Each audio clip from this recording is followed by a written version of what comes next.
Welcome to an academy. स्वागत है आप सबका। आई होप आप सब ठीक होंगे। और आज मैं आपके साथ जुड़ा हूँ आर्ट एंड कल्चर में। और आज हम इस वीडियो में पढ़ेंगे कि किस तरीके से हमें आर्ट एंड कल्चर को पढ़ना चाहिए और बेसिकली आर्ट एंड कल्चर को पढ़ने का सबसे बेस्ट वे क्या होता है।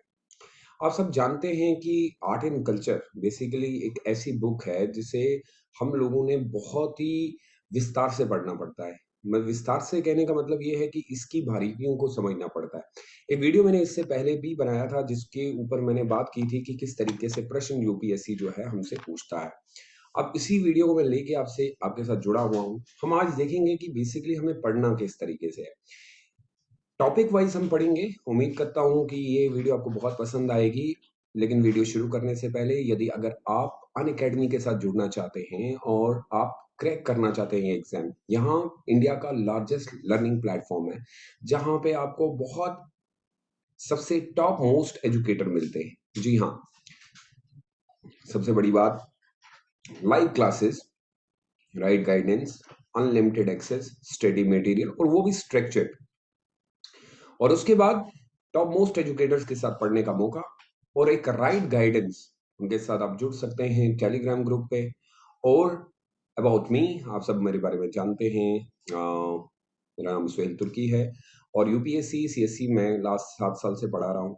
और अभी मैंने अन अकेडमी पे ही एक नया चैनल लॉन्च किया है यूपीएससी मेंटोर के नाम से, जहां पे मैं हर दिन 5 बजे लाइव आता हूं और गाइड करता हूं कि किस तरीके की चीजें करनी चाहिए, क्या क्या राइट गाइडेंस होनी चाहिए, किस तरीके से हमें पढ़ना है और किस तरीके से हम इस एग्जाम को कम समय में कंप्लीट कर सकते हैं। तो चलिए शुरू करते हैं आज की वीडियो। और इस वीडियो को, और एक और चीज कहना चाहता हूँ, यदि अगर आप मेरे कोर्स में जुड़ना चाहते हैं जो कि 5 मई से स्टार्ट हो रहे हैं, जहां पे मैं एनसीईआरटी के कोर्सेज स्टार्ट कर रहा हूं और जहां पे मैं शुरू करने जा रहा हूं स्पेक्ट्रम का कोर्स, जो कि बहुत ही इंपॉर्टेंट है। यदि अगर आप मेरे कोर्स में जुड़ना चाहते हैं तो प्लीज SUHAIL10, यानी कि ये मेरा रेफरल कोड है, आप सब्सक्रिप्शन ले सकते हैं और इसमें आपको 10% ऑफ डिस्काउंट मिल जाएगा, जहां पे आप मेरे साथ 1 ईयर के लिए जुड़ेंगे और प्रॉपरली मेरे साथ मैं आपको गाइड करूंगा। तो चलिए शुरू करते हैं इस वीडियो को, जिस वीडियो में हम आर्ट एंड कल्चर की बात करेंगे। ये वीडियो की बैकग्राउंड में आपको दिख रहा होगा कि बहुत खूबसूरत सा आर्ट किया गया है। और ऐसा नहीं है कि ये बहुत सिंपल सा है, बहुत डिफिकल्ट था। हम प्राचीन इतिहास की बात कर रहे हैं और प्राचीन इतिहास में इस तरीके का आर्ट करना, कला दिखाना, ये बहुत मुश्किल था। लेकिन किस तरीके से किया गया, यूपीएससी हमसे किस तरीके से प्रश्न पूछता है, उसके ऊपर बात करेंगे। सबसे पहले आप क्या जानते हैं कि जब हम भारतीय मूर्ति कला और मंदिरों की बात करते हैं तो हमें बहुत ही वेल डिफाइनेड कल्चर्स देखने को मिलता है। भारत की एक सबसे बड़ी खूबी ये है कि भारत बहुत ही डाइवर्स है, कल्चर बहुत ही रिच है।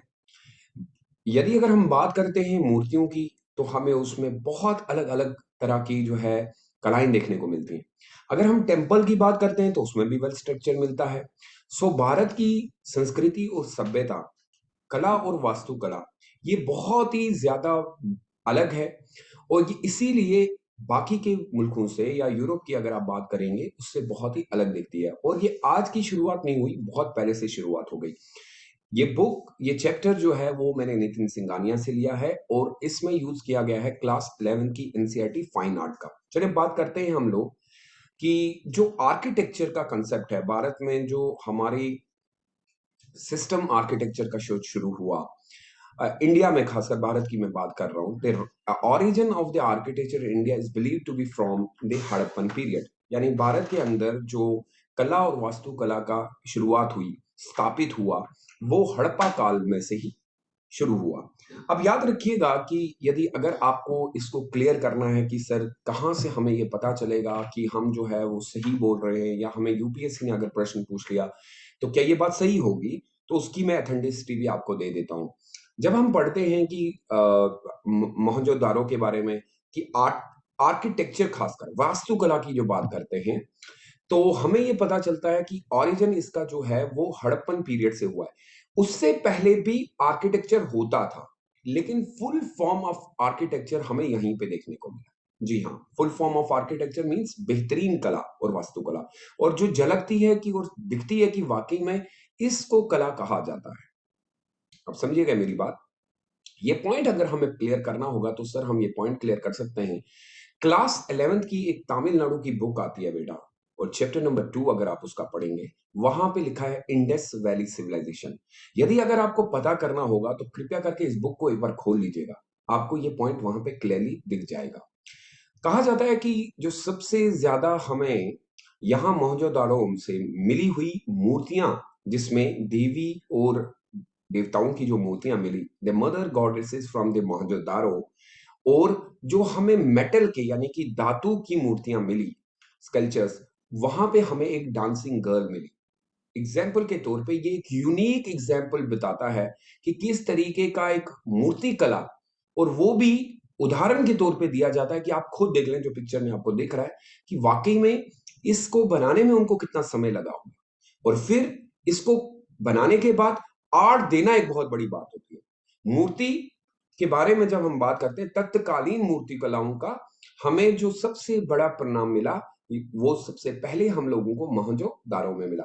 अब देखिएगा इस मूर्ति की बात, तो इस मूर्ति में ये कहा जाता है, which is clearly mention in the class 11th Tamil Nadu, कि ये किस फॉर्म में खड़ी है, यानी कि इनका फॉर्म खड़ा किस तरीके से है। तो अब देखिएगा, एक लेग जो है वो थोड़ी सी बेंड की गई है, और एक बाजू जो है वो इन्होंने अपनी कमर पे रखा हुआ है। सो इससे ये साबित हो गया कि ये डांसिंग गर्ल है। तो इससे भी आपको ये साबित हो जाता है कि हम लोग मान लेते हैं कि उस समय हड़प्पा के समय में जब हम प्राचीन इतिहास की बात करते हैं, तो वहां के लोग डांस भी किया करते थे।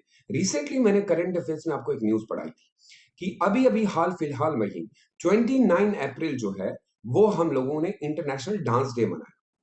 जब मैंने उसी न्यूज को ये बताया था तो मैंने बताया था कि भारत के अंदर जो डांस का काम हुआ या डांस शुरू हुआ, नृत्य जिसे कहा जाता है, वो हम लोगों को बहुत पहले प्राचीन इतिहास से ही पता चला था। इसीलिए भारत इन सारी चीजों यूरोप से बहुत अलग है।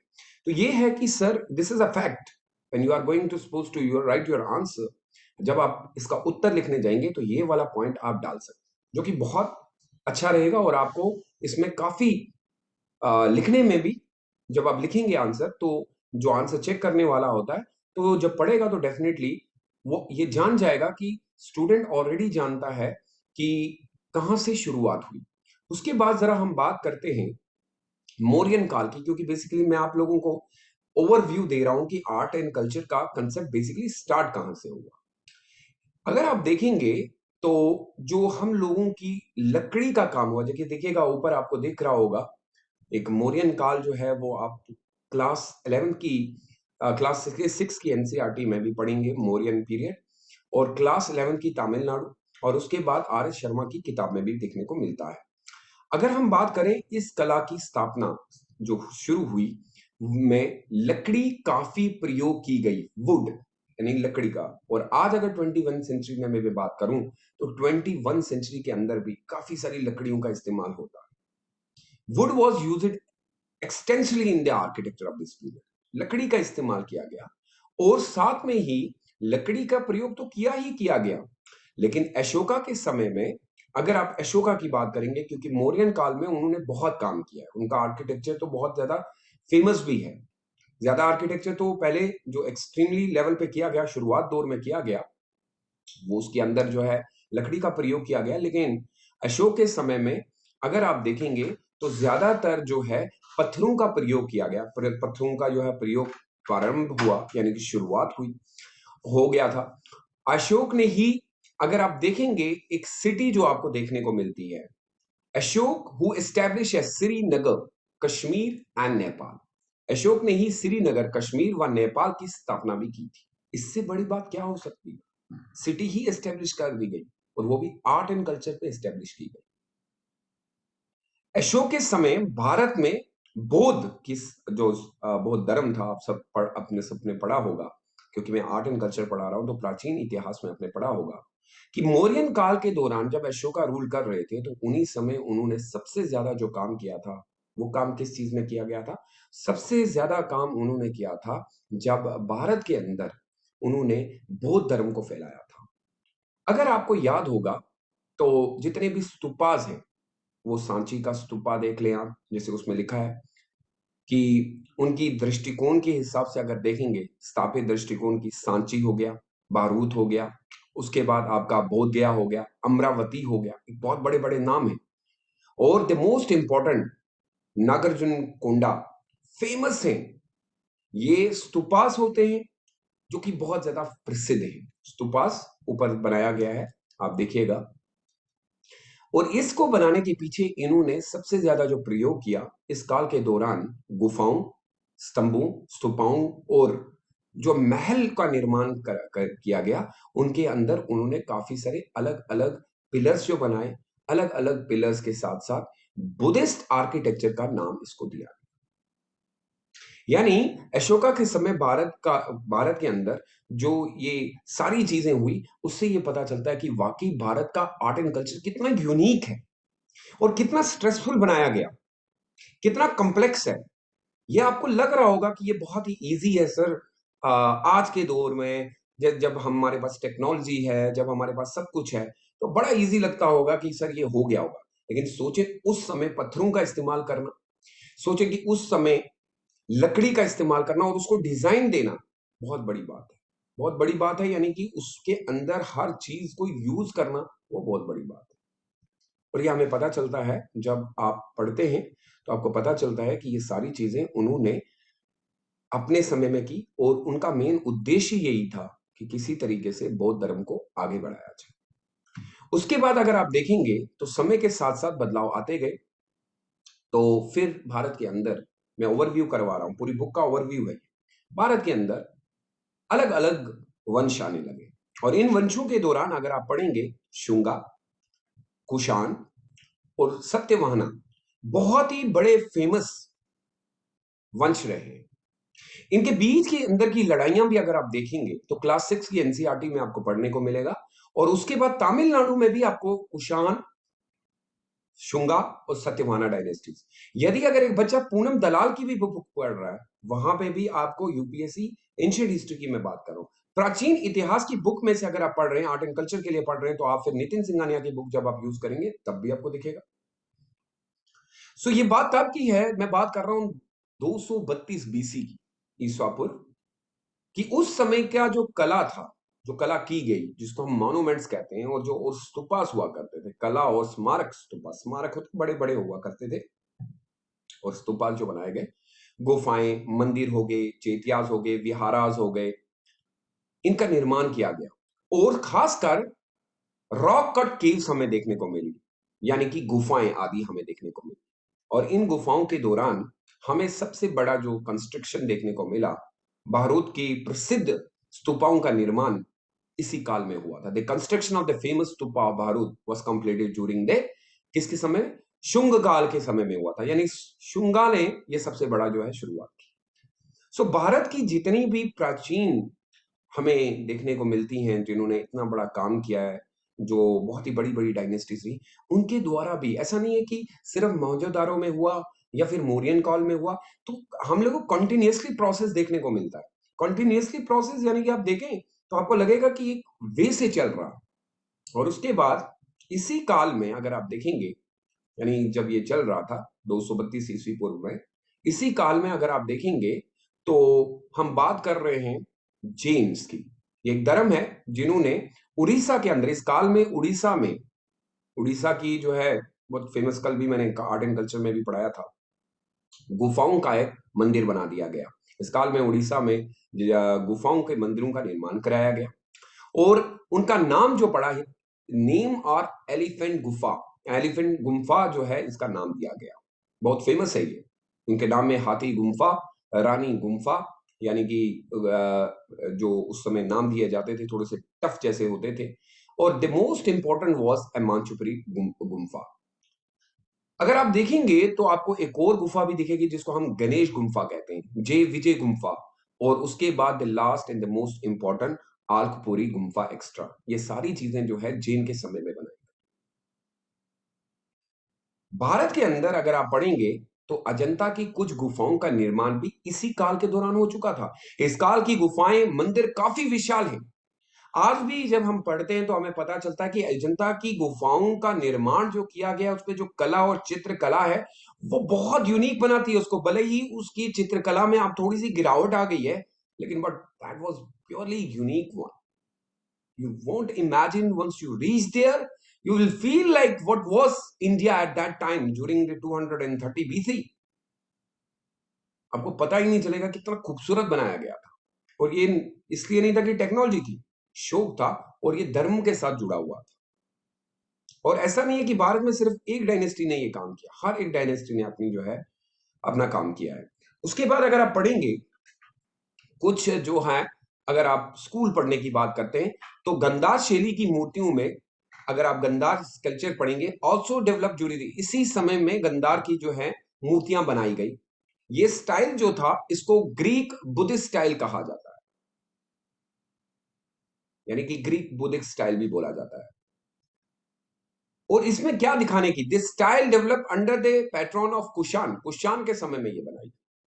और some of the cave of Ajanta, अगर अजंता की मैं बात करूं ड्यूरिंग दिस पीरियड, तो cave temple of this period quite huge, यानी कि इस शैली के अंदर, इसी समय के अंदर अगर आप देखेंगे तो इस शैली के अंदर हमें एक चीज देखने को मिली कि बहुत ही खूबसूरत खूबसूरत जो है मंदिरों का निर्माण किया गया। गंधार स्टाइल कल्चर जो है try to make the body looks real, athletic, यानी कि जब आप इनकी पिक्चर्स देखते हो तो आपको लगता है कि ये बहुत ही खूबसूरत दिखते थे।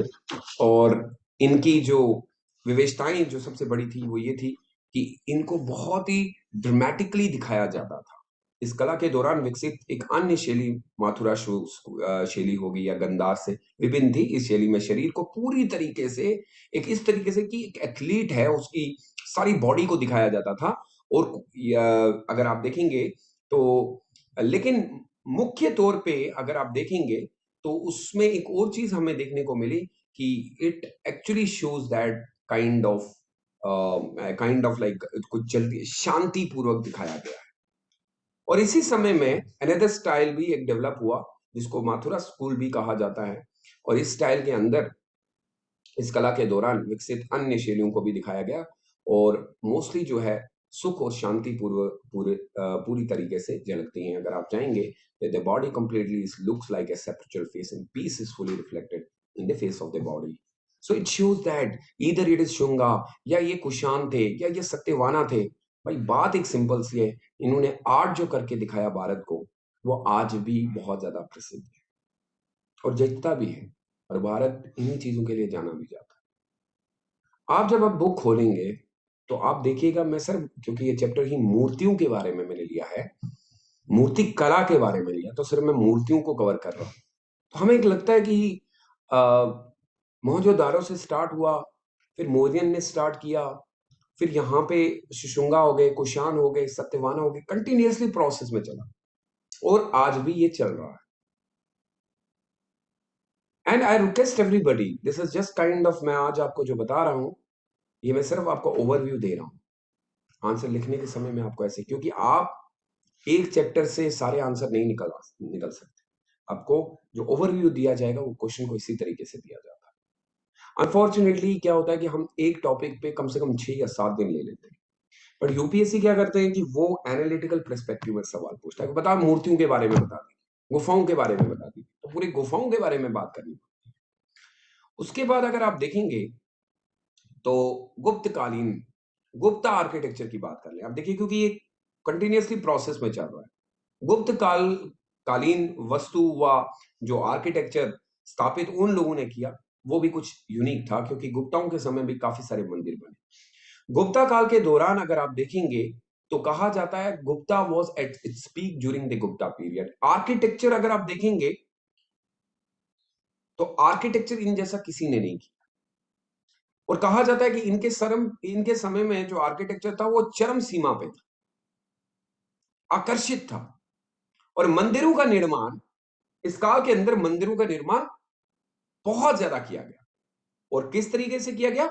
उच्च चबूतरों पर किया गया, यानी कि प्लेटफॉर्म रेज कर दिए गए पत्थरों के ऊपर। पत्थर एवं ईंटों से किया जाता था, लकड़ी का इस्तेमाल नहीं किया गया। गुप्त कालीन के अंदर अगर हम बात करें तो most grand and important temple जो बनाए गए, मंदिरों का सबसे भव्य और महत्वपूर्ण मंदिर जो उस समय बने, वो आपको कहां पे मिलते हैं? Periods are Deogarh near Jhansi. और जो दूसरा बनाया गया वो आपको कहां मिलता है? बितरंगांव, यानी कि कानपुर के अंदर। ये शो करता है कि अगर एक डायनेस्टी ने कुछ किया तो डेफिनेटली दूसरी डायनेस्टी ने भी कुछ ना कुछ किया हुआ है। It shows that what basically India was. अब आप खुद देख ले, मैं तो सिर्फ अभी जस्ट ओवरव्यू कर रहा हूं, कल से तो इसके अंदर मैं डेप्थ में जाऊंगा तो तब आपको पता चलेगा। इस मंदिरों में रामायण, महाभारत, जितनी भी पुरानी किताबें हमारे पास थी वो पुरानास हो जाएं, विशेष वस्तु ली गई, और यानी कि विष्णु टेम्पल जो था, विष्णु की प्रसिद्ध मूर्तियां जो है आपको देखने को मिली।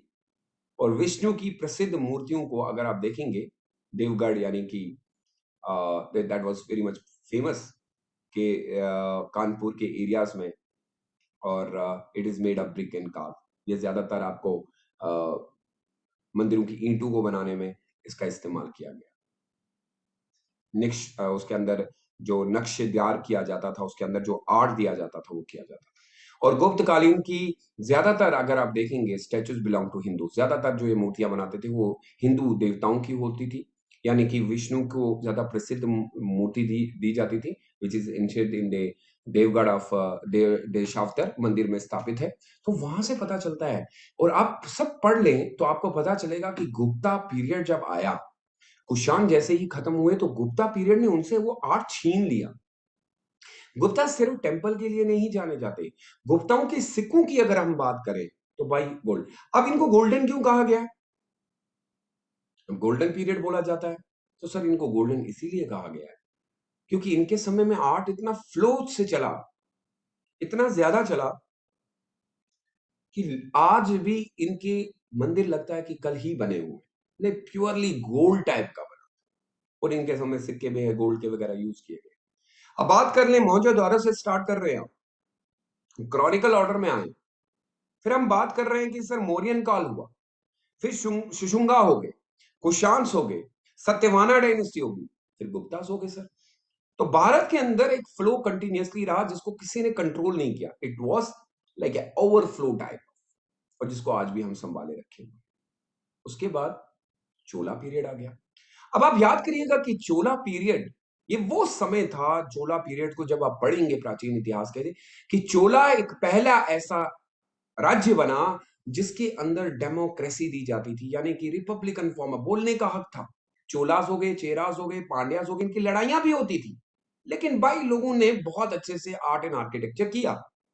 कला और वास्तुकला के पीछे ने कभी भी उन्होंने कंप्रोमाइज नहीं किया, क्योंकि उस समय यह कहा जाता था कि जो राजा सबसे ज्यादा बड़े बड़े मंदिर बनाता है वही शक्तिशाली होता है।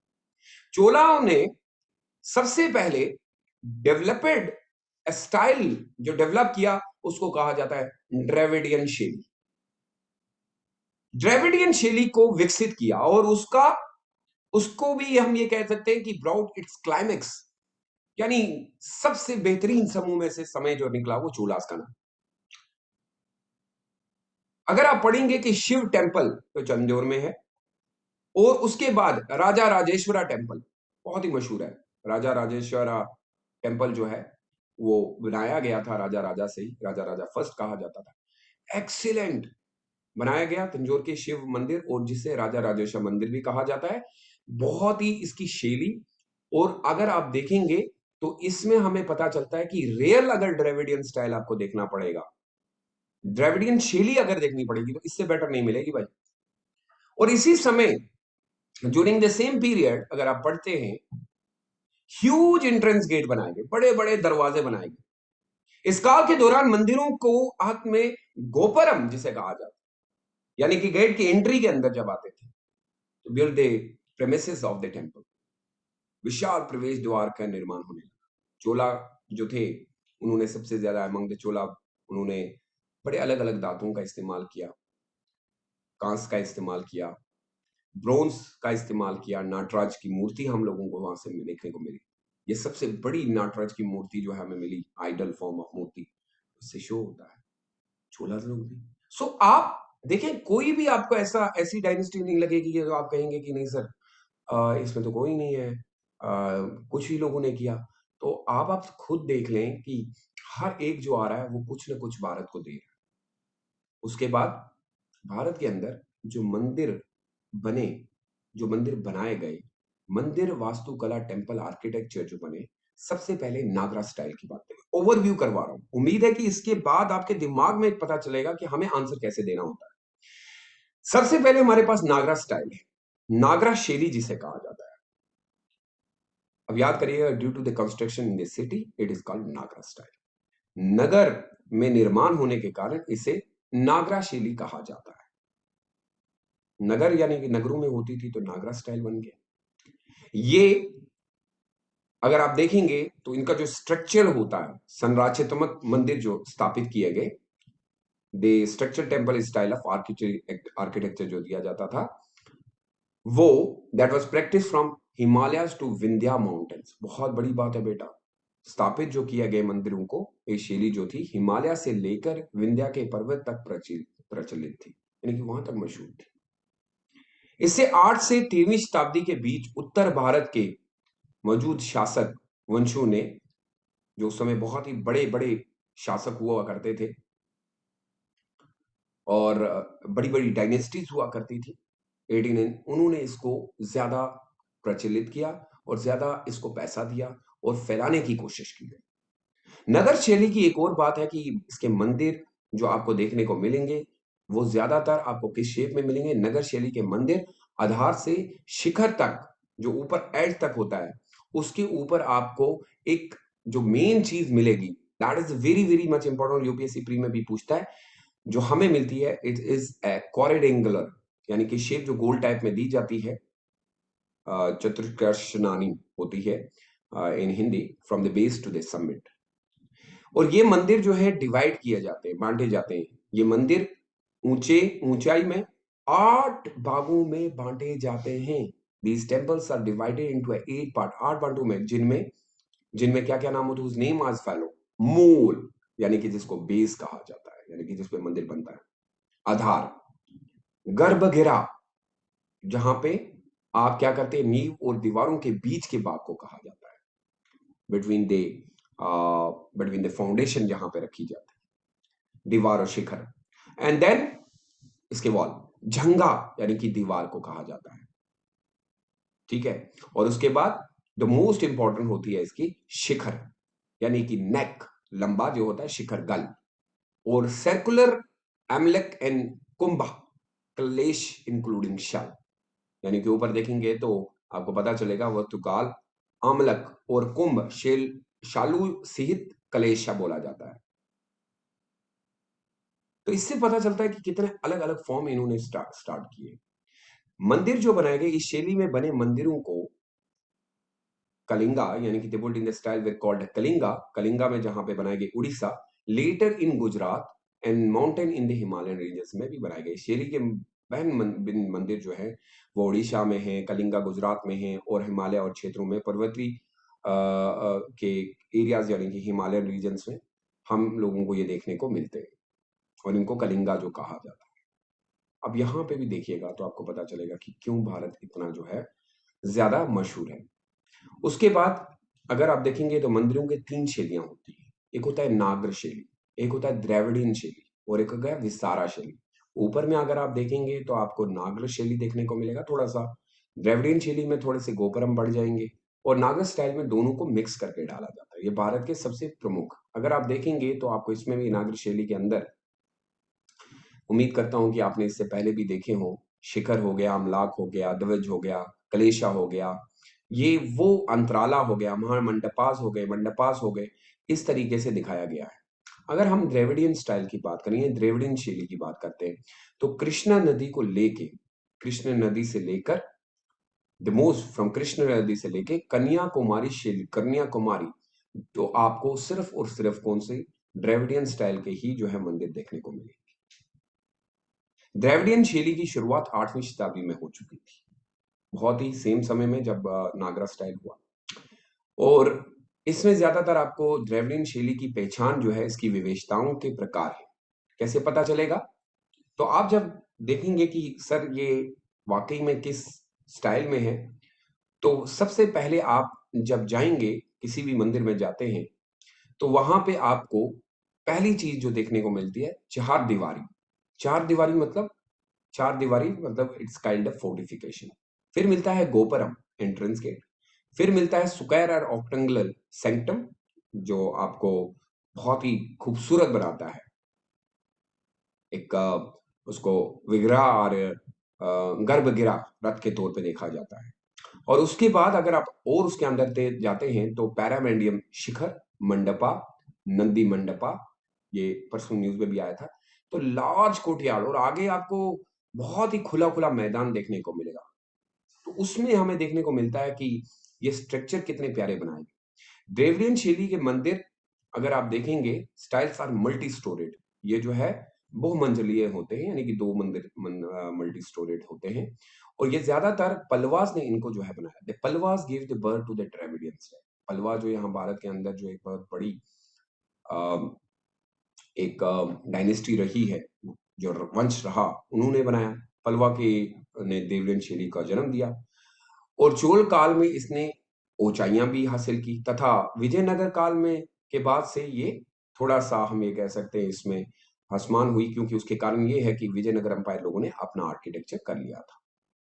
अगर आप देखेंगे तो स्कल्पचर जो आपको देखने को मिलते हैं, मूर्तियां जो देखने को मिलती है, वो एंड पेंटिंग जो देखने को मिलती है, वो द्रविडियन स्टाइल में मिक्सचर है ड्यूरिंग द चोला पीरियड। दोनों मिक्स करके चोल काल में द्रविडियन शैली की वस्तुकलाओं की मूर्ति कला और चित्रकला का संगम हुआ है, यानी कि दोनों चीजों को मिक्स कर दिया है।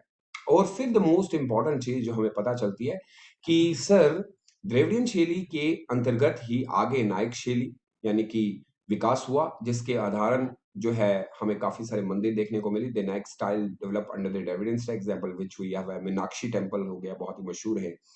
अब याद रखिएगा ये नायका स्टाइल है तमिलनाडु के अंदर। और रंगमा रामावेश्वर मंदिर आदि हम लोगों को देखने को मिलते हैं। और इस तरीके से पता चलता है कि वाकई सर भारत के अंदर रघुनाथ टेम्पल हो गए या फिर रामावेश्वर मंदिर हो गए, तो इनसे ये पता रामावेश्वरा टेम्पल जो है, ये बहुत टेम्पल यूनिक है। और अभी आप देखेंगे तो साउथ के साइड जाते हैं तो वाकई में हमें मंदिर ही मंदिर देखने को मिलते हैं, और हर एक मंदिर दूसरे मंदिर से अलग दिखता है और विशेषताएं भी दिखती हैं उसके अंदर। तो इससे पता चलता है does India has a unique feature in terms of a temple, and because UPSC हर बार ये सवाल हमसे पूछता है। यस ऑफ कोर्स पूछता है, डेफिनेटली पूछता है। और उसके बाद अगर हम देखें तो भारत के अंदर और भी इस तरीके के टेम्पल बनाए गए। और द्रविडियन शैली की अगर हम ये द्रविडियन स्टाइल है, देखिए कितना अच्छा है।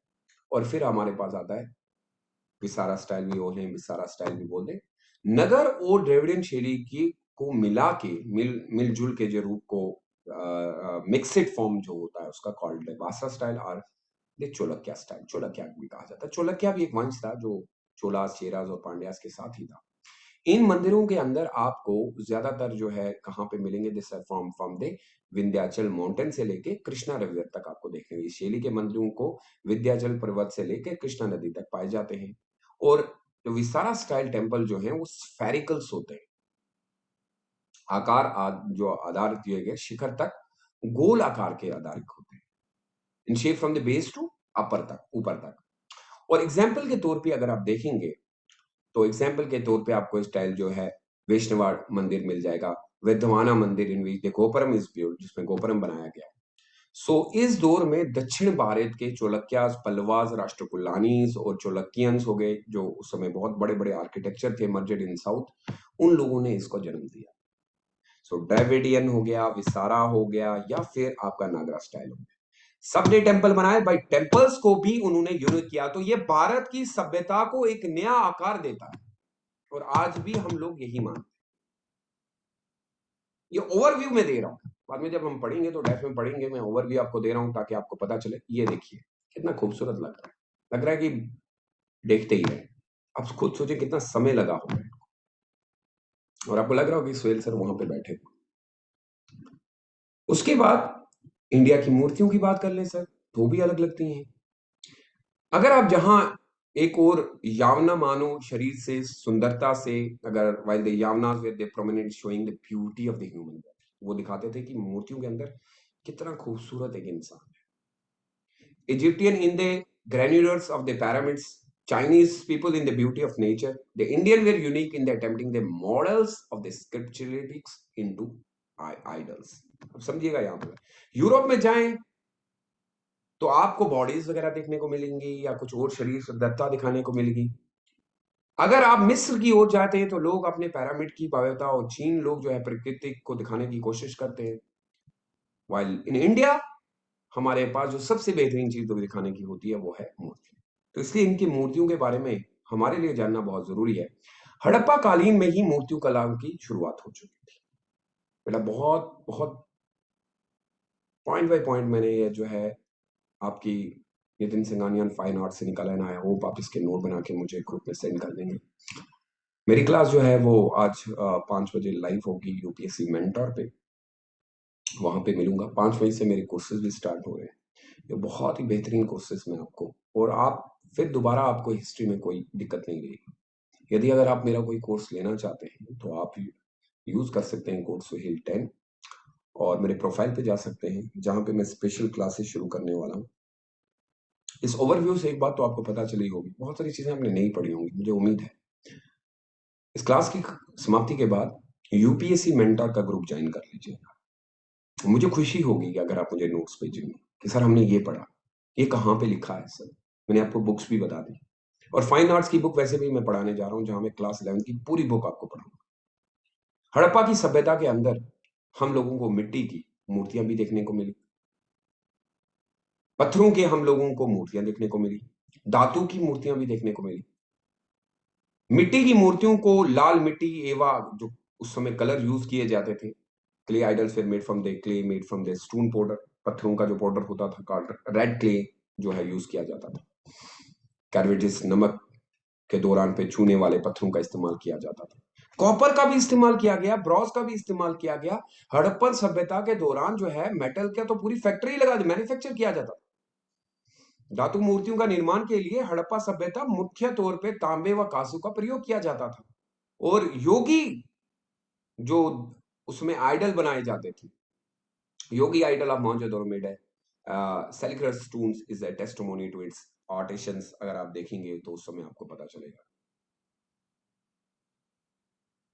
सलकंडी पत्थर से बनी मोहनजोदड़ो की योग्य मूर्तियां, इसका आपको एक खुला परिणाम है कि किस तरीके का काम वो करते हैं। मेटल जो होता था, धातु की जब मैं बात करता हूँ, मोहनजोदड़ो के प्राप्त एक हम लोगों को जो है धातु जो मिली is also unique piece of sculptures. और उसके साथ साथ यहाँ पे हड़प्पा कालीन के अंदर ही हम लोगों को दयामबाद महाराष्ट्र से प्राप्त जो है बैलगाड़ी के चलते हुए कुछ चीजें जो हमें मिली, उससे हमें पता चला कि ये टेरिकॉटा का इस्तेमाल, यानी कि छोटे छोटे ये बनाते थे। Excellence example of this cultures. तो वो उदाहरण के तौर पे हमें दिखता है कि वाकई में वो लोग कितना आर्ट किया करते थे। अगर ये सारी चीजें अगर आप देखेंगे तो ये हड़प्पन से जो बीड्स वगैरह बनाते थे, गारमेंट्स वगैरह जो हो गए, या फिर खूबसूरती के लिए, ये हमें इन सारी चीजों के बारे में हम पढ़ेंगे। मूर्तियों के बारे में अभी मैं बात करता हूँ। मौर्यन समय भी मूर्तियां बनी, चमकदार पॉलिश करके मूर्तियां हुआ करती थी, चमकती थी, लगता था कि भाई जान पड़ी हुई है इनमें।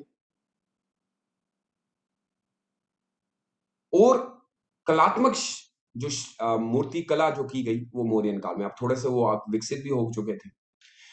जो मूर्ति कला में जो मूर्तियां उपलब्ध हुई हैं, या खासकर मौर्य कला मौर्यन टाइम में, तो वो ज्यादातर आपको जो है पत्थरों से व मिट्टी की मूर्तियां मिली। किंतु धातु का भी कहीं कहीं पे मूर्तियां हम लोगों को अगर आप देखेंगे तो आपको ऐसा लगेगा कि इन मौर्यन पीरियड मोस्टली हम लोगों को मौर्यन पीरियड में stone and clay idols have been found, but not metal idols have found. Metal नहीं मिला, धातु नहीं मिला, लेकिन फिर भी धातु जैसा ही दिखता था। मौर्यन काल में ज्यादातर जो है टेरिकॉटा और animal board toys and humans के मिले हम लोगों को। मौर्य काल की मूर्तियों का निर्माण आप देखेंगे तो चिपकाओ विद या सांच में डालकर जो डालकर किए जाते थे, सांचे में उसको बनाया जाता था, वो उस तरीके से दिखाते थे कि कितना ब्यूटीफुल है। और स्पॉटेड रेड स्टोन बहुत ज्यादा यूज हुआ है। मौर्य कला में जो मूर्तियां बनाई जाती थी उनको कलर दिया जाता था, तो उससे वो बहुत खूबसूरत लगते थे। और ज्यादातर अगर आप देखेंगे तो एनिमल बर्ड यानी पशु पक्षियों को जो है वो टॉयज दिखाए जाते थे। और मूर्तियों में चूनर के जो है वो इस्तेमाल किया जाता था, और उससे लाल कलर दिया जाता था, लाल पत्थरों का इस्तेमाल होता था। मूर्तियां जो बनाई जाती थी, idol way period have been obtained from बहुत अलग-अलग जगहों से मिली हम लोगों को, जैसे पाटलिपुत्रा, क्योंकि वहाँ पे ऑलरेडी आपको जानते हैं कि वो यूज़ करते थे एज़ ए राजधानी। विशाली हो गया, जो कि बहुत ही फेमस था। उस समय यहाँ पे काफ़ी सारी लड़ाइयाँ भी हुई। और उसके बाद तक्षशिला हो गया, माथुरा हो गया, कौशाम्बी हो गया, अचेत्रा हो गया, सारनाथ हो गया। सारनाथ का तो वैसे भी बहुत फेमस है। तो ये जगहें बहुत प्रसिद्ध थी, और प्रसिद्ध इसीलिए की थी कि उस समय अशोका इन जगहों पे थे, तो उन्होंने जितना हो सका उन्होंने आर्ट किया। अकॉर्डिंग टू सम स्कॉलरों का मानना है, ने कुछ विद्वान और अनुसार, मौर्यकालीन मूर्ति कला पर एवा ऐसा कहा जाता है कि आर्ट ईरान एंड ग्रीस का जो है इन्फ्लुएंस था, यानी कि उसमें मूर्ति कला में ईरान एवा जो ग्रीस था, यूनानियों का की कला का प्रभाव था, यानी कि थोड़ा सा हमें उसके अंदर मिक्सचर देखने को मिला। लेकिन भाई, मौर्यन काल आज भी जाना जाता है, और जाना जाता है तो अशोका के लिए। मैंने इस पूरे चैप्टर के अंदर आपको ओवरव्यू दिया है। Not I am not going to depth, but I hope that once you go through and once we start the classes, you will come to know that how much important it was when it comes to the different dynasty, and every dynasty has worked a lot. every dynasty हर जो dynasty है उन्होंने बहुत important काम किया है। इस पूरी जो क्लास मैंने आपको बताई, it was an overview of the entire spectrum, sorry, this Nitin Singhania and the fine art। जब मैं पढ़ाऊंगा तो भाई आपको पता चलेगा, जब हम इसको डायग्राम के थ्रू और हम इनको पिक्चर्स के थ्रू पढ़ेंगे तो फिर वो चीजें आपको देखने को मिलेंगी। उसके बाद हम लोगों के यहाँ पे ये मूर्तियां देखने को मिली, मैंने थोड़ा सा मूर्तियां दिखाई हैं आपको, तो देखेंगे बड़ी खूबसूरत सी दिखती हैं।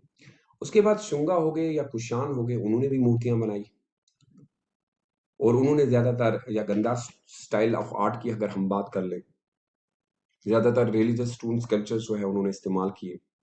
प्रथम शताब्दी में ही जो है मूर्तियों के साथ साथ जो है उन्होंने प्योरली अगर हम देख लें तो हमें ये पता चलता है कि जो कोशिश उन्होंने की, तो मूर्ति कला शैली का भी आगमन हो चुका था।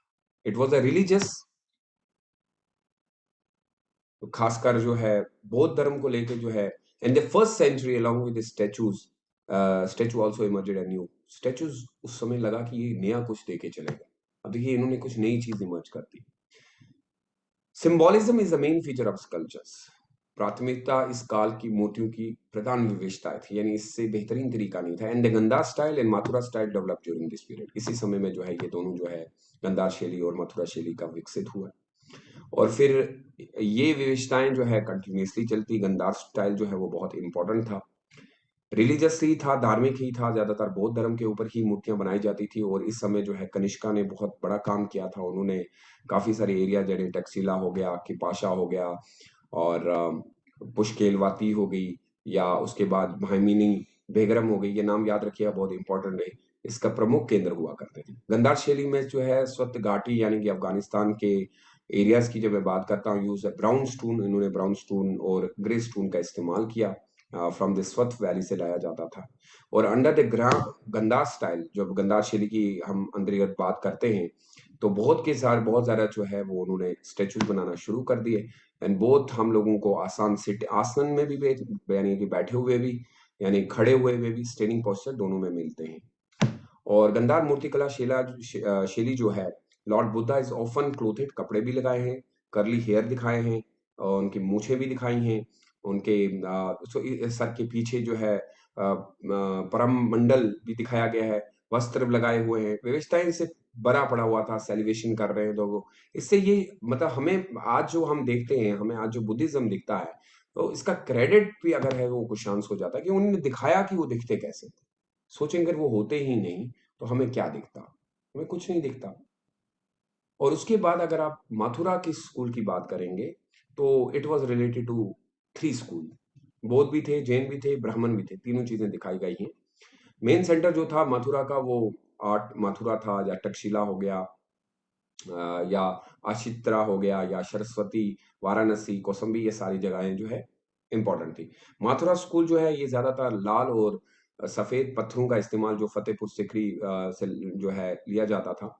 और मथुरा जो है, जो स्कल्पचर स्टाइल बनाते थे, मूर्तियाँ बनाते थे, वो डिपिक्ट करते थे कि बुद्धा जो है बैठे भी हैं, खड़े भी हैं, तो वो इससे पहले भी हमें देखने को मिला। और मथुरा स्कूल की शैली के अंदर एक चीज़ और भी थी, often depicted the clothes hairless, उन्होंने क्लोथलेस दिखाया, बोला कपड़े ही नहीं है, हेयरलेस दिखाया और उनकी मूछें भी नहीं थी, विद और इन द बैक पीछे जो है युक्त जो है दिखाने की कोशिश की है, पीछे जो है प्रमंडल युक्त प्रदर्शित किया गया है। सो कल यूपीएससी आपसे पूछ सकता है what is the difference between the Mathura and Gandhara school of, and you have to write down this, आपको ये लिखना पड़ेगा। लेकिन एक बात मान लीजिए आप, जब हम ये टॉपिक पढ़ रहे थे, क्योंकि मैंने ओवरव्यू दिया है, यकीन माने कि इंडिया से बेस्ट और इससे बेहतरीन कलाएं और वास्तुकलाएं हमें नहीं मिली। बेटा एक बात जान लीजिए, इट्स नॉट वेरी इजी कि एक दिन में आपको समझ में आ जाए। Trust me, take some classes, कुछ क्लासेस ले लो, I will show you the pictures because it was a overview and this is not necessary in the first way that you will go and learn everything। आपको एक दिन में ये पता नहीं चलेगा, जब समय आपका बीतेगा मेरे साथ तो आप देखिएगा कि आपका जो आर्ट एंड कल्चर के ऊपर डर है। और यूपीएससी यही पूछता है, इसमें कहानियां तो पूछेगा नहीं। अब क्या होता है कि बच्चा कहानियां पढ़े, मंदिरों के अंदर ऐसा ऐसा कुछ आएगा भी नहीं। अगर आप पता करेंगे तो रिसेंटली आप यूपीएससी मेंटोर पे जाके देखें, जो मेरा यूट्यूब चैनल है, वहां पे मैंने बताया कि किस प्रकार के सवाल पूछे जाते हैं, एक एक चीज निकाली जाती है, वो कैसे समझ में आएगी। भाई जो मैंने ओवरव्यू दिया है, क्या आपने इससे पहले क्लास ली है, क्या उसमें ये चीजें आपने पढ़ी, और इनकी स्टेटमेंट बेस्ड क्वेश्चन पूछ के वो आपसे पूछेगा। और उस समय अगर आपसे ये सवाल नहीं निकलता तो आपको अपने आप से सवाल करना पड़ेगा कि सर हमसे कहीं ना कहीं गलती हो गई। ये मैंने सिर्फ ओवरव्यू किया है, मैंने कुछ लिखाया भी नहीं, मैं जस्ट चाहता था कि आपको एक बार दिखा दूं, क्योंकि इसके बाद मैं बहुत विस्तार से चलूंगा और स्पेशल क्लासेस में मैं ज्यादा कोशिश करूंगा कि वहां पे पढ़ाने की, आप वहां पे मिलिएगा। और मैं आपसे चैलेंज करता हूं कि जब आपकी पिक्चर्स और पत्थरों को मैं दिखाऊंगा तो फिर पता चलेगा कि किस चीज की बात से आंसर कर रहे हैं। यूपीएससी मेंटर में 5 बजे क्लास होती है, मैं कोशिश करता हूं, जैसे आजकल मैंने 5 बजे जो क्लासेस लेने शुरू की हैं, उसमें मैंने सामाजिक मुद्दों के ऊपर मैं बात करने जा रहा हूं। महिलाओं के मुद्दे क्या है, हमारे जो जातिवाद जो सिस्टम है उसको कैसे खत्म किया जा सकता है, कास्ट सिस्टम का जो है वो कैसे एंड हो सकता है, हमारे यहाँ पे जो ट्राइबल्स इशू है उनको किस तरीके से ठीक किया जा सकता है। देखिए भाई, UPSC is not only about knowledge, में बार बार कहता हूं, बुक्स के बारे में नहीं पूछता, एनालिटिकल अप्रोच के बारे में पूछता है, इंटेलेक्चुअल अप्रोच के बारे में पूछता है। एक सवाल को, एक प्रश्न को 5 प्रश्नों के साथ जोड़ के पूछता है। मैंने इससे पहले भी एक क्लास ली है मैंने, जिसमें analytical approach towards modern Indian history और ancient history. So I hope कि ये क्लास लेने के बाद आप अपने प्रश्न लेके मेरे पास आइए, आप अपने उत्तर भेजिए। मैं बार बार ओपनली कहता हूं आपसे, I am ready to check, I am here, please send your answer. UPSC mentor के ग्रुप में आंसर भेजिए, मैं चेक करूंगा कहीं पे गलती होगी, कहीं पे आपको सिखाना है, गाइड करना, आई एम हियर। व्हाई नॉट, मैं क्यों आपकी हेल्प नहीं करूं व्हेन आई नो कि कहां से पूछता है और कहां से नहीं पूछता है। Please try to understand, my aim and goal is here to just teach you in the way what UPSC demands. I hope आपको ये वीडियो पसंद आई हो, उम्मीद करता हूं कि शायद may be it's very one of the difficult, but मैंने इसको कंसाइज, यदि अगर आप इस पूरे वीडियो की पीडीएफ चाहते हो बेटा, प्लीज ग्रुप ज्वाइन करें, वहां पे मैं आपको पीडीएफ दे दूंगा, हिंदी और इंग्लिश दोनों में रहेगी। 5 बजे एग्जैक्टली लाइव क्लास होगी, यूपीएससी मेंटोर पे मैं आपको मिलूंगा, जहां पे मैं आप लोगों के साथ सोशल इश्यूज के ऊपर बात करूंगा। आइएगा जरूर, देखिएगा कि किस तरीके से सोशल इशू के ऊपर बात की जाती है। और जुड़िएगा 5 मई से, जो मेरे एनसीईआरटी के कोर्सेज आ रहे हैं, जहाँ पे बेसिक तरीके से हम फाइन आर्ट्स को पढ़ेंगे, क्लास 8 की एनसीईआरटी, क्लास 9 की एनसीईआरटी रिवाइवल, रिवीजन और रिवाइवल फॉर्म में पढ़ेंगे, और पेज नंबर कोड कोड करके पढ़ेंगे। उम्मीद है कि आप जुड़ेंगे। मुझे उम्मीद है कि इस क्लास के बाद यूपीएससी मेंटोर पे आप जुड़ेंगे और 5 बजे की क्लास में लाइव जुड़ेंगे, जो प्रश्न आपके वहां होंगे। ये क्लास लाइव रहती है, लेकिन अनफॉर्चुनेटली इंटरनेट की दिक्कत के कारण मुझे आज ये क्लास जो है वो आपके लिए रिकॉर्डेड देनी पड़ी। आई होप कि कल से जो है क्लासेस लाइव रहेंगी, वहां पे आपके साथ जुड़ूंगा। अपना बहुत ज्यादा ख्याल रखिएगा, खुश रहिएगा, घरों के अंदर रहिएगा, और पढ़ने का हिसाब देखिएगा कि कैसे पढ़ा जाता है। मुझे दीजिए इजाजत, और याद रखिए कि यदि अगर आप चाहते हैं अनअकैडमी के साथ जुड़ना, तो प्लीज़ आप आज ही सब्सक्रिप्शन ले सकते हैं, जहाँ आप मेरा कोड सुहील10 यूज़ कर सकते हैं और आने वाली एनसीईआरटी क्लासेस में जुड़ सकते हैं। मैं नहीं चाहता हूँ कि आपकी एक ही क्लास भी मिस हो। ये एनसीईआरटी की क्लासेस बेसिक से मैं पढ़ाऊँगा, यानी class 6, class 7, class 8, 9, 10th, 11th, 12th पूरी बुक्स। इनको हम कंप्लीट विद इन 1 मंथ करेंगे और फिर इसी कोर्स को हम फाउंडेशन में लेके जाएँगे। मुझे उम्मीद है कि आप वहाँ जुड़ेंगे। यदि आपको इस बारे में कोई भी जानकारी लेनी है, यूपीएससी मेंटर के ग्रुप में आप मुझसे पूछ सकते हैं, वहाँ पे आपको पूरी जानकारी मिल जाएगी। कब क्लास होगी, किस टाइम होगी, आंसर राइटिंग कैसे, और हाँ, एक चीज़ याद रखिएगा, इस पूरे कोर्स की सबसे बड़ी बात ये होगी कि आपके answer properly per day check होंगे। मैं खुद चेक करूँगा। अपना बहुत ज़्यादा ख्याल रखिएगा। Stay safe and stay blessed. Bye bye.